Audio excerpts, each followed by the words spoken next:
Pending question is the substitute offered by the gentleman from Illinois, and the gentleman from Texas is recognized for 5 minutes. Thank you, Mr. Chairman. Gentleman may proceed.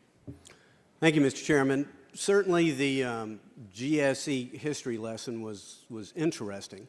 I do believe it is important to learn the lessons of history, but what I kind of interpreted the history lesson from my friends on the other side of the aisle, it reminds me of my 6-year-old son and my 7-year-old daughter when I tell one of them to make their beds and they said, well, my brother didn't do it, so why should I do it?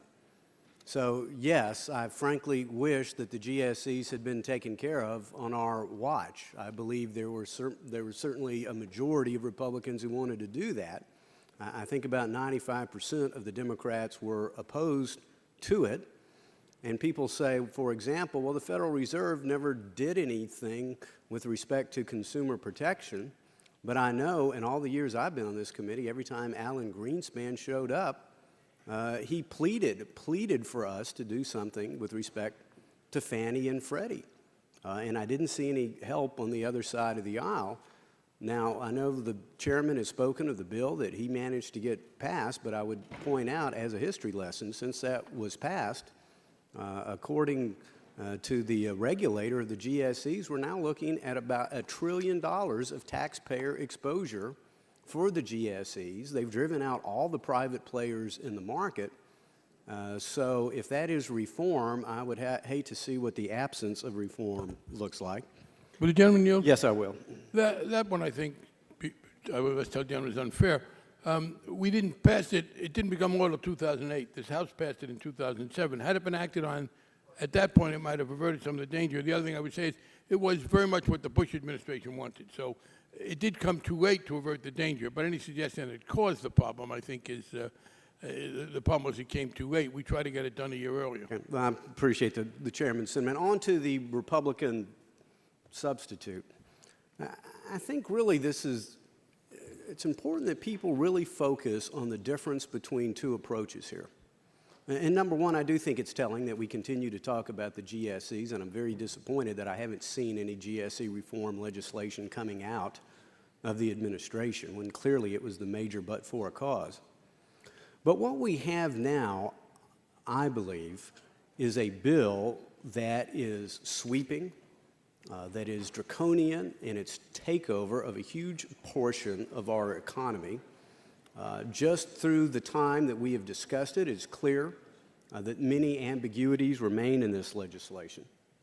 But after the government takeover of large segments of the banking sector, after the government takeover of large segments of our automotive industry, after the government takeover of Fannie and Freddie, by some estimates, the consumer credit businesses that could be touched, the financial services product businesses that could be touched by this legislation, could be 10% of our economy. I mean, how much more do you want the people who are running AIG and GM and major banks, how much do you trust them to decide whether or not you get a mortgage, whether or not you get a credit card?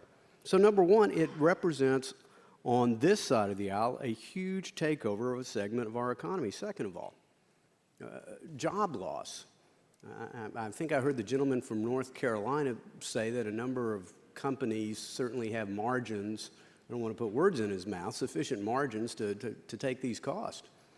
Well, I'm not sure what the economy looks like in his portion of North Carolina, but unfortunately in the 5th District of Texas, people are losing their jobs every single day. Every single day, some small business is going under. And to the small business people I talk to in the 5th Congressional District of Texas, they can't get credit.